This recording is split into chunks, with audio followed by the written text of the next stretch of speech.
कर्म भूमि की दुनिया में श्रम सभी को करना पड़ता है। भगवान केवल लकीरें देता है, रंग हमें ही भरना पड़ता है। आज से लगभग 2500 वर्ष पहले की एक घटना। एक आश्रम में गुरुजी अपने शिष्यों को पढ़ा रहे थे। एक बच्चे का ध्यान पढ़ाई में नहीं था। पास में ही एक बगीचा था। बच्चा बगीचे में फूल पत्तियों को देख रहा था।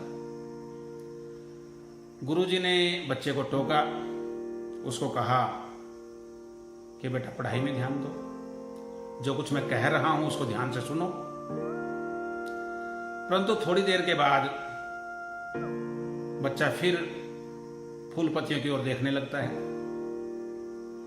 गुरुजी उस बच्चे को अपने पास बुलाते हैं और कहते हैं कि बेटा अपना हाथ दिखाओ। बच्चे ने अपना हाथ दिखा दिया। हाथ देखने के बाद गुरुजी ने कहा कि बेटा तुम्हारा दोष नहीं है, तुम्हारे हाथ में पढ़ाई की रेखा ही नहीं है, तुम एक अच्छे विद्यार्थी बन ही नहीं सकते। बच्चे ने पूछा, गुरुजी यदि मेरे हाथ में पढ़ाई की रेखा होती तो कहां होती?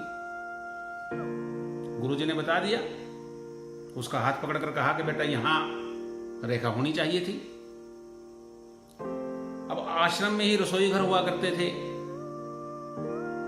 बच्चा रसोई घर में जाता है, वहां से एक चाकू उठा करके जहां गुरुजी ने बताया था वहां चाकू से एक लकीर बना लेता है और गुरुजी के पास आके बोलता है कि गुरुजी अब मैंने अपने हाथ में पढ़ाई की लकीर बना दी। उसका हाथ खून से सना हुआ था। उसने पूछा कि गुरुजी क्या अब मैं एक अच्छा विद्यार्थी बन सकता हूं? गुरुजी परेशान हो गए,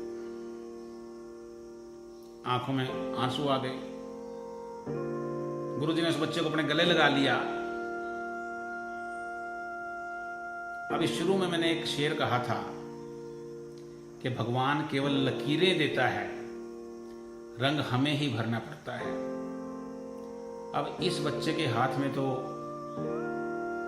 गुरुजी के अनुसार वो लकीर भी नहीं थी, परंतु इस बच्चे ने अपनी लगन से अपने आप को परिवर्तित कर दिया और ये बच्चा बड़ा होकर के संस्कृत भाषा का एक बहुत बड़ा विद्वान बना। इस बच्चे को हम जानते हैं पाणिनि के नाम से। पाणिनि जी संस्कृत भाषा के आदि पुरुष थे। उन्होंने एक पुस्तक लिखी अष्टाध्यायी, जो संस्कृत भाषा का एक आधार है। तो इस कहानी से हम आप क्या सीख सकते हैं? अगर चाहें तो, अगर ना चाहें तो फिर तो अगर हम कहें कि हमारे भाग्य में कुछ है भी, उसको भी हम ठुकरा ही देंगे। लेकिन अगर हम चाहें तो हम सीख सकते हैं कि भाग्य को हम स्वयं बना सकते हैं। अब होता क्या है, हमारे कारोबार में कई बार नुकसान हो जाता है, कोई परेशानी आ जाती है, हमारे व्यक्तिगत जीवन में, पारिवारिक जीवन में किसी प्रकार का कोई कष्ट आता है। तो ऐसी स्थिति में हम कहां भागते हैं? तथाकथित आध्यात्मिक गुरुओं के पास, आध्यात्म का व्यापार करने वाले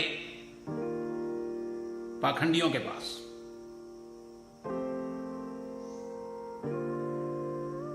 लेकिन अगर हम चाहें तो हम अपने आप ही अपना भाग्य बदल सकते हैं। परमात्मा ने मनुष्य को इस संसार की, इस ब्रह्मांड की सबसे सुंदर कृति बनाया है, सबसे सुंदर रचना बनाया है। हमारे अपने पास असीमित शक्तियां हैं। जरूरत है अपने आप को पहचानने की। अगर हम मनन करें, अपनी गलतियों के बारे में सोचें, कहां हम बेहतर कर सकते हैं, इस विषय पर सोचें, तो हम स्वयं ही किसी भी क्षेत्र में सफलता प्राप्त कर सकते हैं। बशीर बद्र के एक शेर से मैं अपनी बात का समापन करता हूं। कभी मैं अपने हाथों की लकीरों में नहीं उलझा, कभी मैं अपने हाथों की लकीरों में नहीं उलझा। मुझे मालूम है कि किस्मत का लिखा भी बदलता है, किस्मत का लिखा भी बदलता है।